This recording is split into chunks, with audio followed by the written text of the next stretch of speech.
Hi friends, ഇന്നത്തെ വീഡിയോയിലേക്ക് എല്ലാവർക്കും സ്വാഗതം. ഇന്ന് അഡീനിയം ചെടിയുടെ റീപോട്ടിനെ കുറിച്ചും അതിൻ്റെ കട്ടിങ്സിനെ കുറിച്ചുമാണ് പറയുന്നത്. വീഡിയോ മുഴുവനായി കാണാൻ ശ്രമിക്കുക. എൻ്റെ അഡീനിയം ചെടികളൊന്നും തന്നെ കഴിഞ്ഞ വർഷം ഞാൻ റീപോട്ട് ചെയ്തില്ല. കട്ടിങ് മാത്രമേ ചെയ്തുള്ളൂ. ആ കട്ടിങ്ങുകളെല്ലാം തന്നെ 100ഓളം പേർക്ക് ഫ്രീ ആയി കൊടുത്തു. കുറേ പേർ അതിൽ ഫ്ലവർ ആയതിനു ശേഷം വീഡിയോ ഇട്ടു തന്നു. ഈ പ്രാവശ്യം ഇത് മുഴുവനും റീപോട്ട് ചെയ്തതിന് ശേഷം കട്ട് ചെയ്യുന്നതാണ്. ഞാൻ റിപ്പോർട്ട് ചെയ്യുന്നത് ഇങ്ങനെയാണ്. പ്ലാന്റ്സ് ചട്ടിയിൽ നിന്നും എടുത്തതിന് ശേഷം ചുവട്ടിലെ മണ്ണ് നല്ലതുപോലെ ഒന്ന് കഴുകിക്കളഞ്ഞ് നല്ല മൂർച്ചയുള്ള കത്തി ഉപയോഗിച്ച് പുറത്ത് കാണുന്ന ചെറിയ കുറേ വേരുകൾ വെട്ടിമാറ്റുക. ഒരു തുണി ഉപയോഗിച്ച് മുറിവിലെ കറ തുടച്ചതിന് ശേഷം അല്പം സാഫ് പുരട്ടി കൊടുക്കും.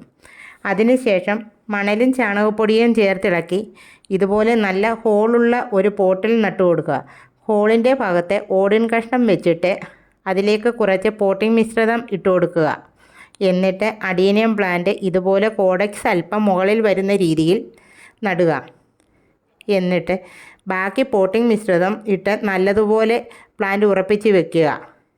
എന്നിട്ട് ഇതുപോലെ എല്ലാം കട്ട് ചെയ്ത് മാറ്റുന്നതാണ്. ഒരാൾക്ക് 10 കട്ടിങ് വെച്ചെങ്കിലും തരാൻ പറ്റും. 150ഓളം അഡീനിയം പ്ലാന്റ് എനിക്കുണ്ട്.